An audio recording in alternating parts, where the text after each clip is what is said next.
Only he knows the top 10. But now you're going to know it too. Hi there and welcome back to Japan. It's time for those last 10 songs in the Baby Metal Top 10 list. So it's time to get into our top 10 Baby Metal songs and thus conclude this top 20 list. Yes, just in case you weren't aware, this is a top 20 Baby Metal songs list. We did numbers 20 through to 11 last weekend. Do feel free to go back and check that out. I'll try and remember to pop a link in the description below in case you want to go back and see those before we get on to this. I'll add a couple of points before I dive into it. As always, this list, we've tried to formulate it by being as careful as possible to consider many points, but obviously there'll be a certain degree of personal bias in it. So this is my list. By all means, pop your list in the description as well, and feel free to comment on what you think about my selections. In case you weren't aware, as a channel, we've actually listened to and reviewed every single Baby Metal song. Unfortunately, a lot of that was done prior to us having to restart the channel, and at the time we had done a top 10 Baby Metal songs list back then. So if anyone remembers from 2019 when we did that before Metal Galaxy, please don't spoil any of the results that you might be able to guess in the chat. Anyway, are you ready? Because we're going to jump through. Like I say, I've got my notes, and so we might as well get straight into number 10. So number 10 on the top 10 Baby Metal songs list is Hime. Okay, this is not one that I think everyone will agree on, but I certainly thought this needed to be in here. Now, it's got a lot of creative energy, and it's got a real love for that sort of fusion hallmark of Baby Metals, of mixing various things together. I do like the fact that it goes between them, the pop and the metal, so wonderfully joyously. It has that really cool little breakdown where it goes into the rap bit. I know some people actually really hated this, but I thought it was cute, it was fun, it was out there, and it really nicely sets up when the heaviest part of the song comes in. That wouldn't hit as hard if it wasn't for the fact that you've just come off of a slightly tongue-in-cheek bit where you're thinking, what's going on? It allows it to actually be all the more hard-hitting. It's got a lot of values in there. It's more of a sort of dance pop song, I'd say, than a metal song in the way that it's written, but it's got those best qualities of pop when it does them. It does manage to sound catchy and fun, and like I say, still manages to have the hard-hitting metal bits when it needs to. So that's my number 10. I think a rather fun little entry, even if some people might not agree with it. Yeah, there's going to be some controversial ones on here, I'm pretty sure. Anyway, on to number 9. So number 9 is Karate. Okay, now this is a song that some people may well put higher, and you know, I wouldn't blame you if you did. It's a very rounded song, it's very impactful, it really hits you hard, it's got a good chorus, you know, it's a really good song. The reason why I don't want to put it higher, in my opinion, is just that I feel that it doesn't have quite as much nuance as some of the better Baby Metal songs. It's not their catchiest on that side, and you know, like with the guitar work, it's quite simple for the best part. It mostly just stays sort of thumping along in a very sort of rhythmic but not particularly challenging way. You know, it is a good song. It's catchy, but I just don't think it has quite as much detail going for it as the other songs. Then again, like I said, I can't deny the fact that when you listen to it, you are definitely headbanging, and when you get into that chorus, it does hit you. But for me, I think it's fairly safe being at number 9. Which brings us on to number 8. And number 8 is Gimme Choco. Okay, so this is an interesting one because it's somewhat of a Baby Metal classic. It's one of those songs where when you think about Baby Metal, it's one of the quintessential songs, right down to the fun title, it being about food. They like their food songs, but also the fact that it's one of the first ones that most people heard. I said a similar thing about Headbanger. It's one of those songs that introduced a lot of people to the band. Now, it is very, very good. It's very, very catchy, but I'm going to say a similar thing about this as I said about Karate, and that it has more nuance, I think, to it than Karate does. And also, I do like the fact that there are some rather cool little playful things happening with the vocals here. But effectively, it's just kind of like very rhythmic in the verses and then sets up a really catchy chorus. For me, this just goes a little bit higher than Karate because it's got a little bit more personality, and also it's got a little bit of bias going for it because, as I say, I think a lot of people associate this as being one of the classic Baby Metal songs. It really is one that you think of when you think of the band. So that's my number 8. Great little song. Let's move on to number 7. And this is probably going to be a controversial one because I'm putting Megitsune at number 7. Now let me look at my notes just to make sure I don't miss anything on this one because, I mean, look, there's no doubt it's a fan favourite. Most of us know that. I've got to be honest, I've never been quite as much into it as I feel like a lot of the fan base have been. I think a lot of people would put this top 3 easily. I don't know, for me, the problem is that I don't think it quite flows as well between the various things that are going on in the song as some of the ones that I put higher on the list. Then again, I have put it up here because of the fact that it can't be denied the number of people who like this. Now, the things that really do go for it, in my opinion, is I love the implementation of Japanese instruments in here. I think they've done a really good job there, just adding a little bit of Japanese character to it, so that it comes off not just as a Japanese pop meets metal song, but also very much as a Japanese song. It has that sort of cultural feeling into it by the little uses of koto. And, you know, I can't deny that there is a lot of variation in there, and the chorus is pretty good. You know, actually, the more I listen to it, the more I've sort of got used to this song. I have found it starting to catch me a bit more. As I say, though, not one that I probably would have put on top 10 out of my personal taste, but I cannot deny that this is one of those songs that fans really love, and I can see the reasons why for it. It's also got a lot of detail in there. Like I say, I think a fair bet there coming in at number 7. But this brings me on to a very controversial point, because a lot of you are not going to like what I've put above it. Number 6 is Papaya. Yeah. This is a song that really splits the fan base. Now, I'm going to just jump in first of all and say, you know what? I do actually like the rap bit. I think it works. I think it's part of what makes the song. I know that a lot of people don't agree on that. Now, funny enough, I mean, I enjoy rap as a general, which maybe biases me towards that. And I must say that I don't fully understand what the lyrics are he's rapping. They just sort of work in an onomatopoeia way. The rhythm, the delivery, it works well with the song. And the song itself is a great charging rock song. It's heavy, it's fun, and it has got a good chorus. Now, I actually did a budget cover of this song on the channel where I went down and I broke the song into its various parts and then played them on things like cheap ukuleles and sort of percussion with just random things around my house. And that's on this channel as well. You can find that if you want to. And whilst doing that, it was part of that that actually helped me appreciate just how much is actually going on in this song. It's really nicely layered. It's got a lot going on. It's good quality, even if it just sounds like a simple shooting song. And I think that gives it a real replay value. I like the implementation of the rap part in there. I think it gives the song a little bit of character and a little bit of an edge in, you know, sort of doing something different from pretty much any of their other songs. So yeah, for me, this is a safe bet, and I'm going to put it in there at number 6. Wow. Moving on to number 5, however, we have Road of Resistance. All right. Now, this is a song that I've got to admit, it's grown on me. It's grown on me over time. It's another one that I think we can say, as probably with a few of the ones up here, it is a fan favourite. And I think it's a fan favourite for a reason. It's got a lot of intricacy in the writing. I mean, as well as having that big sing-along chorus that works so well for them live. And I know they do a very big version of this live, but as usual, I'm focusing on the studio version. You know, it is a song that really can just get you in the mood, get you going, but also has those intricacy in it. It melds a sort of brilliant vocal performance from Sue with some really great playing from Kami Band. I know Kami Band do the live stuff, but if I'm correct, they don't always do the studio stuff. Apologies if I'm wrong on that. But still, it brings out the best of that sort of metal playing that we're used to hearing so nicely and skillfully performed on their songs. And again, that translates to the live version if you want to include that in this assessment.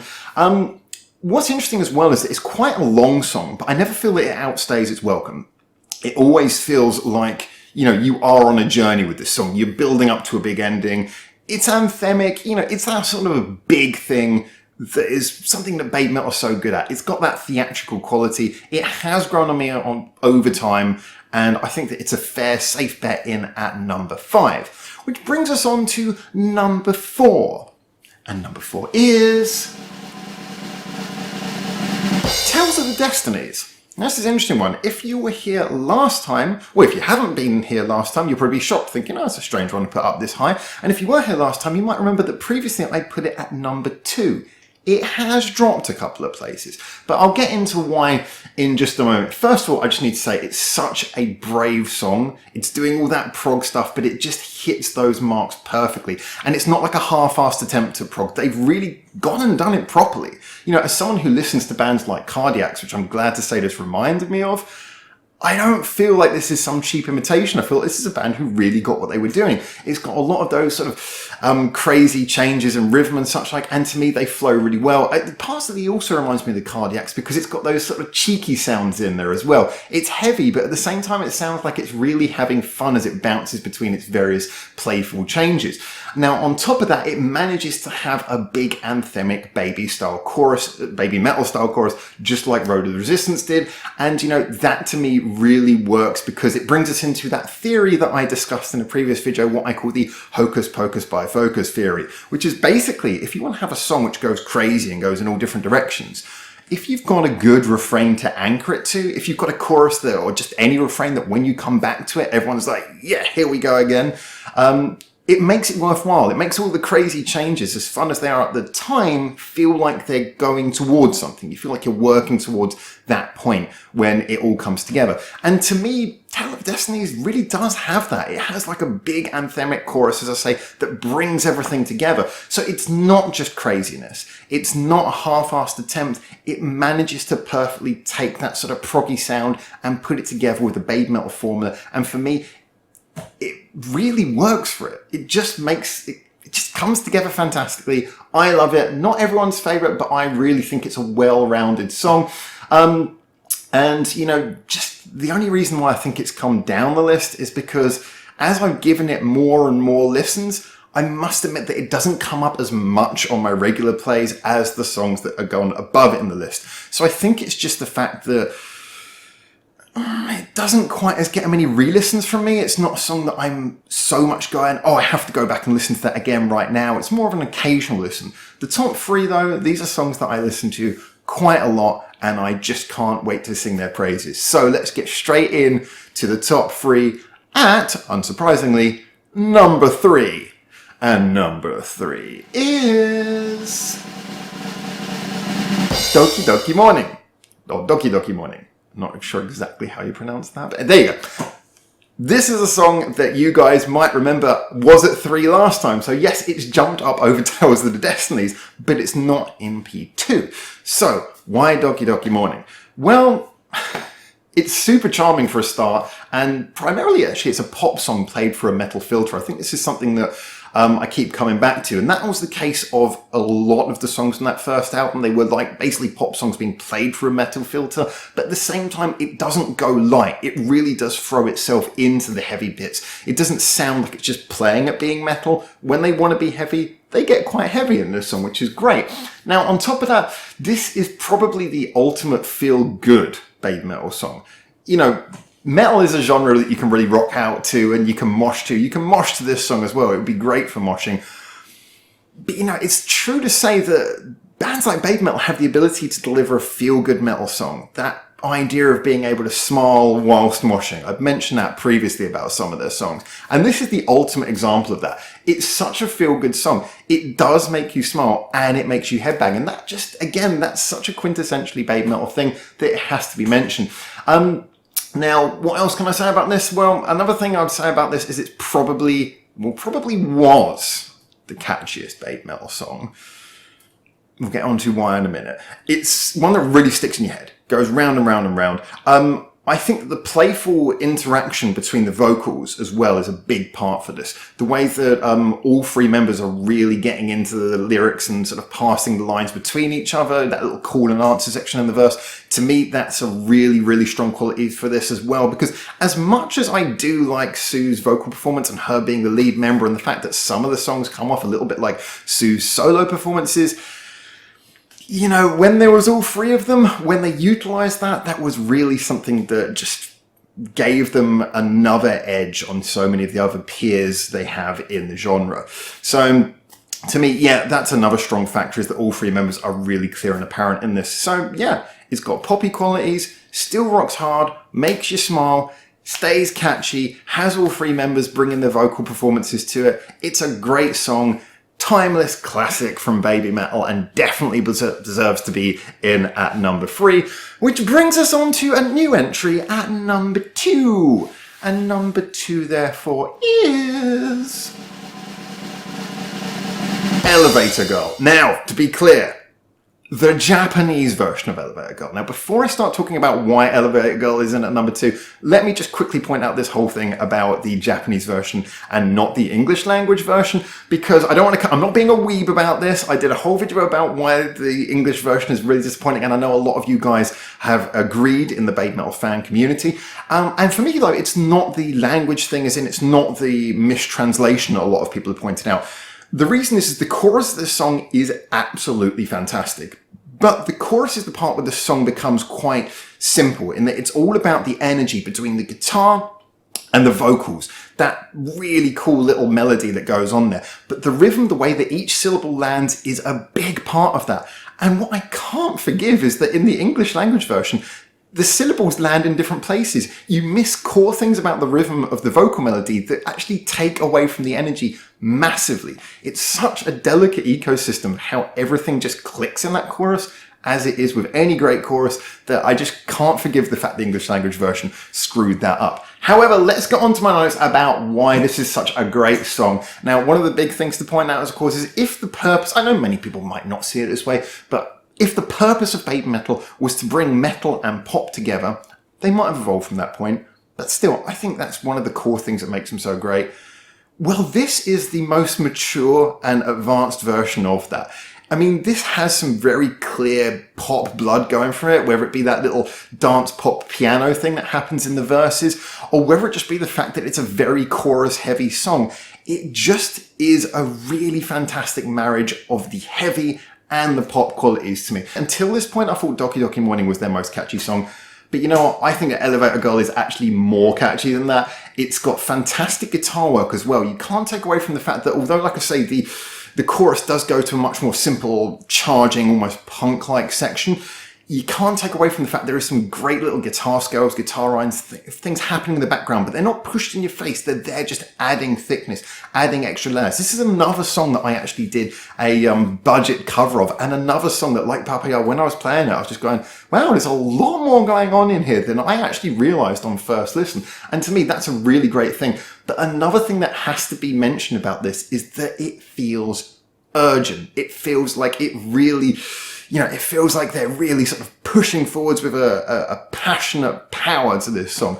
It doesn't just feel like la la la, here's a happy chorus. It really feels like they have an energy going in this. And so for me, it's just managed to supplant Doki Doki Morning, lands in number 2. I know that might be a slightly controversial choice, but I just really love this song. Every time I listen to it, it's hard for me not just to immediately go back to the beginning. I'm getting more messages while this happened last time. I get a message while I'm doing this. It's very hard for me to get to the end of Elevator Girl and not want to immediately go back to the beginning and press play and start it all over again. It's a fantastic earworm, fantastic song. Easily number 2 for me, Elevator Girl. And that brings us on to number 1. Well, what can I say? This is an interesting one because if you've been with us for a while, once again, you're probably going to know what's coming in at number 1. And if you haven't been with this channel for a while, you might well be in for a bit of a surprise. This song to me is absolutely brilliant. It's just beyond even being a brilliant example of BABYMETAL. It's just such a fantastic song. So, in at number 1, again, is Yava. Yeah, what can I say? If doing a lot seamlessly is what I sometimes say is this like goal for their songs, you know, being able to combine so many things and just make it work, then this is like the ultimate masterclass in how to do that. I mean, it fuses what metal, it's got reggae, it's got sort of pop flair in the choruses, and yet at the same time, again, it's got that urgency that Elevator Girl has. It really feels like it's charging on, like there's a real passion behind it. It combines all of those things together. Somehow, actually, one of the good things about that is it manages to suit any mood. You know, I said about Doki Doki Morning how you can smile and mosh to it at the same time. But the interesting thing about Yava is because it's got that sense of urgency. You can listen to it if you want kind of like an angry song. If you really want sort of a headbang to a song, you can listen to it like that. But if you're happy, you can listen to it in a happy mood and enjoy the happiness. It just seems that whatever your mood you're in, it's got something for that where it can really just sort of feel right in pretty much any playlist. I mean, one of the other things to mention is I really like that breakdown actually that comes in the bridge. That's something that I've said so many times before. A really good bridge can make a song. Now, this might not be the most complex, advanced, or clever bridge ever, but what's really good about it is that the song is going so well by the time you get to the end of the second chorus. You know, like I say, you've got that funky reggae thing going on in the verses, which is really, really danceable. Then you've got the chorus, which is urgent, powerful, catchy, but also with a lot of rock energy. And then when you go into that bridge, it's just the way that everything slows down, but it goes heavy to keep the energy sort of more in that sort of the intensity of it. And that throws you brilliantly into the last chorus. When you go charging into that last chorus, you really do feel like it's the big crescendo. You feel like after all that brilliant stuff that's already happened in the song, you're getting a big final fray at the end where everything comes together. As I've said about actually so many of those songs, the best songs from Babymetal are often the songs where everything does feel like it just comes together at the end. Now, let's have a look at some of these other notes, because I've written so much about this. But yeah, I mean, despite all the things, like I say, I could go on about so many things, the musicians, just basically anything I've ever said is good in a Babymetal song this has got. Transition between various things, a seamless transfer, catchiness, energy, a good crescendo ending, a breakdown bridge that really builds up to that good crescendo ending, fantastic musicianship. Did I not already say that? I think I might have said that. Brilliant performances by all of the girls working together. It's the ultimate culmination of everything that Babymetal do, in my opinion. It's just brilliant. And every time I hear that intro, just every time you hear those first few seconds that it builds up, you're like, yes, this is going to be great. Just like Elevator Girl, I want to come back round every single time. I think one of the main reasons why this comes still above Elevator Girl is because although Elevator Girl is a near perfect song, this just does a little bit more. It's just that little bit more adventurous. It's a little bit bigger. It's a little bit more of that bombastic madness, which is another quality of Babymetal's, which is so important. They've got so many qualities, and this to me just rounds them all up fantastically. Again, just like Elevator Girl, I could listen to this over and over and over again with no trouble, and I have been, according to Spotify, I have been listening to this way too much. So there you go. That's my list. As I said at the beginning, it's subjective to a degree. I've tried to be fair. I've tried to mix my opinions. You might remember we did that long live stream where I sat down and listened to every single Babymetal song with you guys. But then afterwards I was doing more listening, measuring my scores, trying to have an objective scoring, but then also thinking about what I've felt like spending time getting to know these songs over the past few years. I really feel this is a good list. I'm really proud of it. I spent a lot of time. There are some ones that could have gone up and down either way but I'm proud of this list, and I'm really looking forward to seeing what you guys put up there as well. It doesn't matter if you put a top 3, top 5, top 10, top 20. You can put a list for the entire set list if you want. Every single song they've ever done, if you think you can order them. But just, there you go. That's my opinion. I'm, again, so honoured that I've been able to share this journey with you guys, the fans, and to the people who are not fans who've just been enjoying this with us as well. This has been a real pleasure. So Yava is still my top song. I'm glad that some songs have come in from Metal Galaxy as well. There was very mixed feelings on that album, but I think that was an album that it had some points that I really wasn't so keen on. But I think everyone knows the one song that I find really irritating on that album. It sounds like a sea shanty. Sue apparently really likes it. I don't. We don't speak about that song. But despite having some low points, I thought that Metal Galaxy was a really cool album, and it had some really standout songs that have made it onto this list.